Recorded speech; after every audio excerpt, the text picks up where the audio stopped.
Hi friends, welcome back to Bhagavatam series episode number 19. నా previous వీడియోలో సాంఖ్యయోగం ప్రకారం ధ్యాన పద్ధతి, భక్తి పద్ధతుల గురించి ఎక్స్ప్లెయిన్ చేశాను. ఎవరైనా చూడని వాళ్ళు ఉంటే ఆ వీడియో చూడొచ్చు. Let's get in to the video. ఈ వీడియోలో నేను ధ్రువుడి చరిత్ర గురించి ఎక్స్ప్లెయిన్ చేయబోతున్నాను. Let's get in to the video.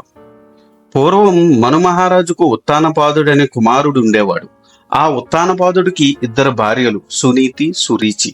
ఒకనాడు సునీతి కుమారుడైన ధ్రువుడు తండ్రి దగ్గరకొచ్చి ఆయనతో ఆడుకోసాగాడు. ఆ సమయంలో ధ్రువుడి పిన్ని సురుచి అక్కడికి వచ్చి ధ్రువుణ్ణి అవమానించింది. ఉత్తానపాదుడు చిన్న భార్య మీద మమకారంతో ధ్రువుణ్ణి ఆమె తిడుతున్నా ఏమాత్రం స్పందించలేదు. దాంతో మనస్సు చివ్వుకుమన్న ధ్రువుడు తల్లితో జరిగిన విషయాన్ని చెప్పగా ఆమె శ్రీహరిని శరణు వేడుకోమని ధ్రువుడికి బోధించింది. తల్లి మాటలను అనుసరించి ధ్రువుడు ఇల్లు విడిచి బయలుదేరాడు. దారిలో నారద మహర్షి అతడికి కనిపించి నారాయణ మంత్రాన్ని ఉపదేశించాడు. వెంటనే ధ్రువుడు తపస్సు చేయడం ప్రారంభించాడు. ధ్రువుడు చేసే తపస్సు లోకాలన్నీ తల్లడిల్లిపోయాయి. దేవతలంతా ఏం చెయ్యాలో దిక్కుతోచక శ్రీహరిని ప్రార్థించారు. విషయం తెలుసుకున్న ఆయన వెంటనే గరుత్మంతుని అధిరోహించి ధ్రువుడి ముందు సాక్షాత్కరించాడు. అయితే శ్రీహరి రూపాన్ని మనసులో నింపుకొని ధ్యానిస్తున్న ధ్రువుడు కళ్ళు తెరవలేదు.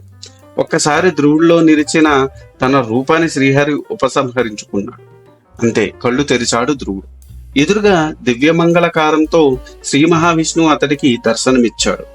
నోట మాట రాక అలా నిశ్చేతుడై ఆయన చూస్తూ ఉండిపోయాడు. అంతలో శ్రీహరి తన శంఖాన్ని మృదువుగా ధ్రువుడి చెంపల మీద తాకించాడు. వెంటనే ధ్రువుడికి పవిత్రమైన జ్ఞానం కలిగింది. వెంటనే శ్రీ మహావిష్ణువుని ఘనంగా స్తుతించాడు. పురుషోత్తమ, నీవు సర్వశక్తి సంపన్నుడివి. నా మనసులో నీవు ప్రవేశించి నిద్రించి ఉన్న నా మాటల్ని మేలుకొల్పావు.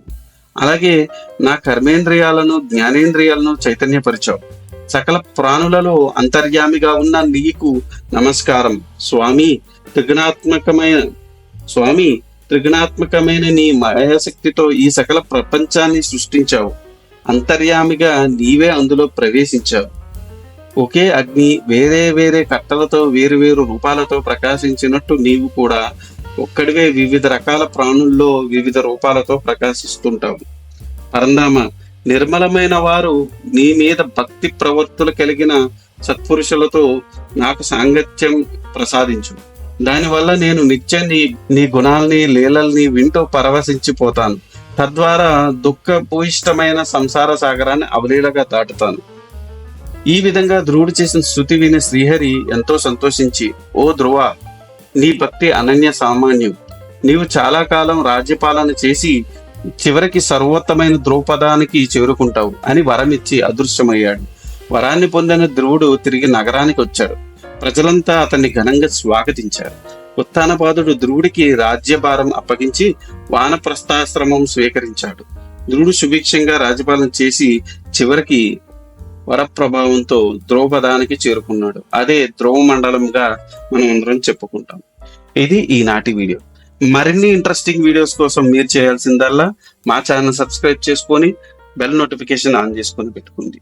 ఈ వీడియో కనుక మీకు నచ్చితే do like, share and subscribe. Thanks for watching. జై సనాతన ధర్మం.